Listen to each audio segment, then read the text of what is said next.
As Americans, it's very difficult for us to even imagine a world outside of our politics, but such a world exists, especially when things like this happen.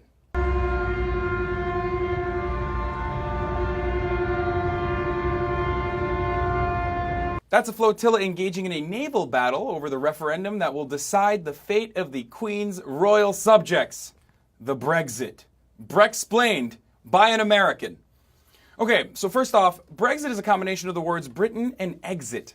And as the name suggests, it's the referendum Britain will be holding on June 23rd on whether the countries should leave the European Union or not. When I say countries, I mean countries that are in the UK, meaning England, Wales, Northern Ireland, and Scotland. Let me give you a little bit of background detail. The European Union officially formed in 1993 and is an economic and political alliance covering 28 European countries. Members of the EU enjoy benefits like free travel throughout member countries, standardized laws, and trade agreements. However, the UK has a special relationship to the EU as they get to use their own currency, the pound, while the rest of the EU uses the euro. And the UK is also exempt from certain laws that apply to the rest of the EU member nations. But this apparently wasn't enough for them. For the most part, supporters of the Brexit think that during its 4 decades of existence, the European Union has turned into a large and burdensome bureaucracy which has increasingly infringed on and diminished British influence and sovereignty. And if there's one thing Brits don't like, it's their sovereignty being diminished. But it's a little bit more than that. Another significant factor generating support for the Brexit is true on this side of the Atlantic as well. Good old-fashioned xenophobia. The idea that those damn immigrants are taking our jobs. That is my attempt at a horrible British accent. I apologize. Anyway, look, supporters of the Brexit play up the perceived security risk for Muslim immigrants who can move among the EU countries with ease and the negative impact they believe migrant workers have on the British economy in general. Rising nativism in the UK has unquestionably fed the momentum of support for this referendum. Look, the impact a Brexit would have on the British economy is debatable, but it would most likely depend on how favorable any subsequent trade agreements Britain secured would be. However, most experts agree that the immediate effect would be a reduction in the British GDP regardless of those agreements.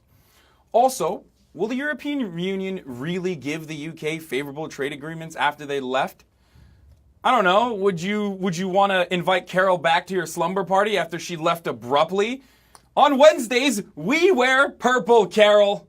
You knew the agreement. That's horrible. What do you want me to do that again? Look, Carol left the clique, okay? She's not coming back in. She refuses to wear pink on Wednesdays. We're not going to have Carol back. We've agreed on this. We're not going to help her. She can't have our sandwiches. She gets kicked out. No. Another problem is the future of the EU itself. UK voter dissatisfaction with the EU is at an all-time high.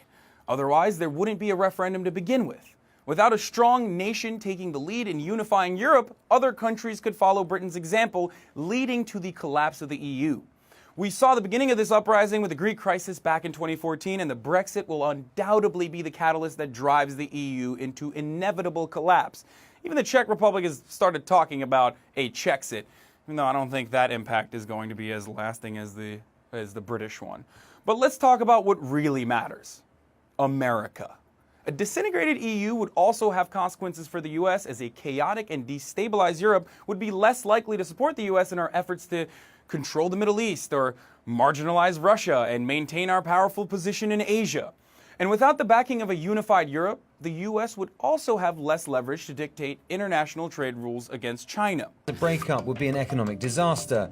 Europe accounts for nearly half of UK exports, and he says a Brexit would create a decade of uncertainty for financial markets, investment, and the wider economy. Look, it's true that the potential consequences of a successful Brexit vote could be minimal, but there's no guarantee for that.